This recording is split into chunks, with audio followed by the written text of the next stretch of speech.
Folks, over the last 3 months or so, you have heard the word tariff, inflation, probably 1,000 times. But I gotta tell you, I think there is something bubbling below the surface that could potentially be even more impactful, more negative, and a bigger problem than tariffs. And that is the inflation that we might be seeing in the services sector, thanks to the PPI reading and some other indications. Taylor, how you doing, buddy? Doing great. I'm interested to see where you're taking this because I'm not sure I know where this is coming, but you give it to me and I'll react accordingly as I see things. I love that. I love that. So obviously we both know, and we've talked about the PPI reading last week was beyond disgusting, right? 0.9 month on month, 3.3 or whatever it was, way above expectations on all fronts. What I saw most talking heads and most novice folks talk about is tariff inflation is showing up. Now, if you happen to be an economist like myself and have the ability to go into the details, you'll actually know that, yes, there was some tariff inflation, toys, furniture, but nothing crazy. In fact, 75% of this disgusting number was not in goods. It was in services. And as you know, but for the audience, the largest input to services is wages. So I believe the boogeyman, the real scary character in this is not tariff inflation, because again, it's 1/12 or 1/10 of our economy, goods that are imported. But if you have an economy that is service-based and we are suddenly seeing service inflation, hold your hat. This could be a problem. So that's where I'm going. I think this is the bigger story that no one's talking about. This is why you're the best. You've been talking about this now for, a few months in a row. And there are a lot of underlying factors that are at hand here. I mean, everything from a labor perspective is supply and demand.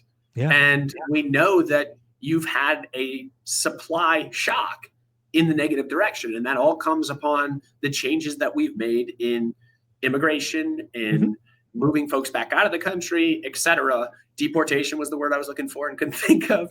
But it's a supply demand game. And if the supply is meaningfully changed, that supply dynamic, shocks the market at some point. And these are slow, gradual builds. And this is the first real indicator that we've seen where it started to look nasty. Yeah, because when you step back and you think about services and AKA wages, you can go back to Biden's decision to open the border as one of the reasons that wage inflation did not keep up with goods inflation, right? Inflation peaked out at 9.1%, as I recall. A lot of that was goods inflation. Now, a lot of that was supply shock and, all of those things.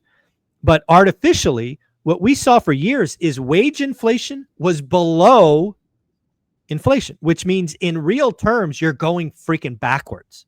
That is not good for the U.S. household. Now, historically speaking, as an economist, what we like to see is total inflation about 2% and wage inflation 3%. Those are rough models.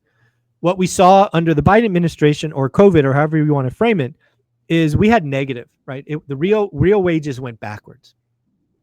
I believe what we're seeing now, and it's early, but this is real potential, is we're going to see that makeup. Because again, to your point, where we're having a labor shock now on one way, before it was the other way. We had more people coming in, absorbing jobs, doing work, keeping wages suppressed.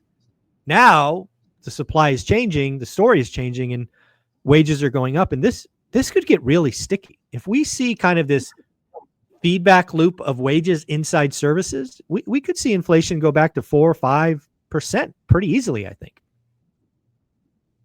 Yeah. And let me be clear on something. When we talk about immigration, like, this is not a political thing. Like, we all know there is good immigration and bad immigration.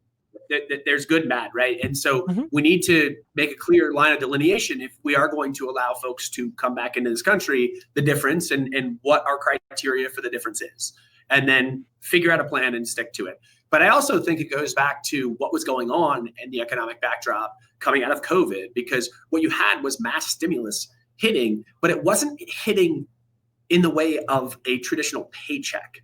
It was hitting in the way of helicopter money, whether it was you had checks. The biggest part of the stimulation was just the COVID checks, the stimmy checks that were just literally going to people's pockets. And that doesn't come through wage inflation. That comes into their pocket and then it gets spent driving inflation on the other side. So the wage pressure wasn't necessarily there from a wage inflation perspective.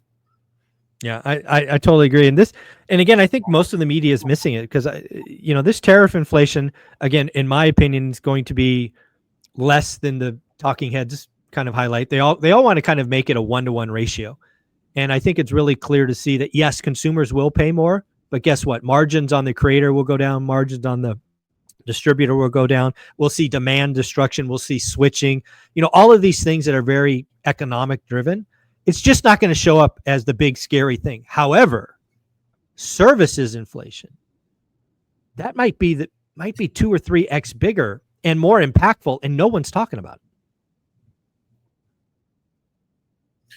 Well, your point is super well put. And the fact that, yes, there is going to be some bleed through inflation, but it's only 15% of goods imported, right? So it's not only are we not going to see the 1-to-1 move, it's we're going to see a fraction of the 1-to-1 move on a fraction of the things that are purchased. And that's just on the good side, right? So to your point, the services is vastly more important. And it's what really we thought was improving in a meaningful way earlier on this year. We thought that services inflation was coming down dramatically. And dramatically is not fair, but we thought it was coming down precipitously. I'll put it that way.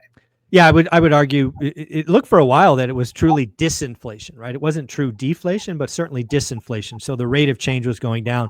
Now, again, it's only one data point, but again, I don't think anybody's talking about it. This, let's just pretend for a moment. Just pretend. Earlier, we talked about Jerome Powell and Jackson Hole. Let's just pretend for a moment he opens the door to a September rate cut. Let's even go this far and say a September 1/4 point rate cut happens. Let's just play this out. But we get 2 more negative service, scores on inflation. That could cause the Fed not only to stop, but raise rates. Think about that thing. Oh, you want to see that man in Washington, D.C. lose his mind if we get a rate hike along the way.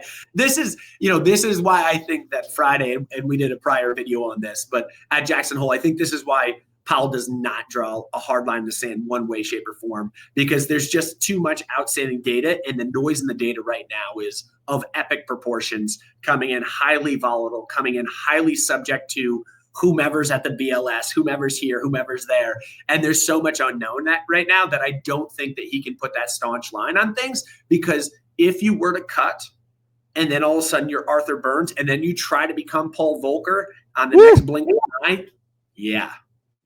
Yeah, I mean, that's the worst case scenario. The Fed can't look reactionary and then wrong. I mean, that just voices for the no cut in September, right? If that's really a concern. So, yeah, again, I think the line in the sand, one of the things I like to do is collect receipts. I'm putting this video out on purpose right now because I don't hear anybody talking about services inflation. I think this is the big boogeyman out there that might scare us in a very near future, meaning the next 30 to 60 days.